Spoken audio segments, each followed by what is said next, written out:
संजर चांग जे रहवासियुनि पेट्रोल जे अघनि में वाध खे रद्द करे छॾियो आहे। हिननि हुकूमत खे अपील कई आहे त महांगाई ते ज़ाब्तो आणे खेनि जीअण जो हक़ ॾिनो वञे। इन हवाले सां रिपोर्ट करे रहियो आहे लाल मोहम्मद पंवर। वफ़ाक़ी हुकूमत पारां पेट्रोलियम शयुनि जे अघनि में वाध सबबि अवाम सख़्त परेशानी खे मुंहुं ॾेई रही आहे। पेट्रोलियम शयुनि जे अघनि में वाध सबबि खाधे पीते जे अघनि में बि इज़ाफ़ो थी वियो आहे। उन हवाले सां संजर चांग जी आवाम आवाज़ टीवी सां पंहिंजा वीचार वंडींदे चयो त डीज़ल जा रेट वधी विया आहिनि। हाणे जाम असीं ग़रीब माण्हू गाॾियूं त वरितियूंसीं, हाणे छा करियूं, पूरी नथी थिए।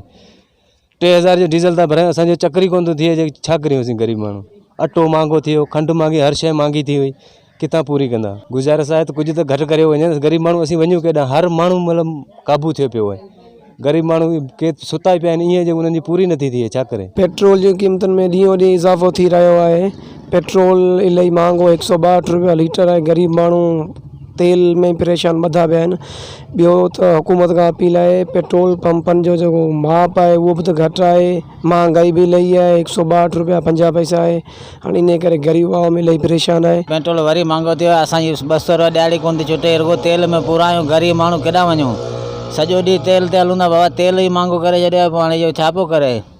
असांजो पंहिंजो ही वज़ीर आला आहे, हीअ बि कुझु कोन थो करे असां लाइ। असांजी अपील आहे, ग़रीब आवाम जी अपील आहे त कुझु सस्तो कनि। हाणे ॾियो ॾींहुं चाढ़ंदा वञनि, असां अटे नथा पुॼूं, पेट्रोल कीअं पुॼंदासीं? ग़रीब माण्हू हिकिड़ा त भाड़ा कोन्हे, ॿियो ग़रीब माण्हू आहियूं, को फसल बि कोन्हे, माण्हू को भाड़ो ॾियण जे लाइ तयारु बि कोन्हे। 200 जो भाड़ो आहे, हुनमें 160 रुपया लीटर तेल लॻो। गवर्नमेंट खे चवंदा कुझु सस्ताई करे, असीं ग़रीब माण्हू केॾांहुं वञूं? बाबा सरकार खे अपील थी कजे त पेट्रोल खे लाहियो वञे।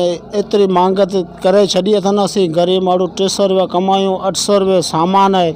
हर शइ चढ़े पई, पेट्रोल चढ़े पियो त हर शइ उन सां गॾु चढ़े पई। ते जी अवाम जूं ॻाल्हियूं ॿुधियूं। हिननि जो चवणु आहे त वफ़ाक़ी हुकूमत पारां तेल जे अघनि में इज़ाफ़े सबबि असां सख़्त परेशान आहियूं। कैमरामैन अयाद समूह सां गॾु लाल बख्श पंवर, आवाज़ टीवी न्यूज़, संजर चांग।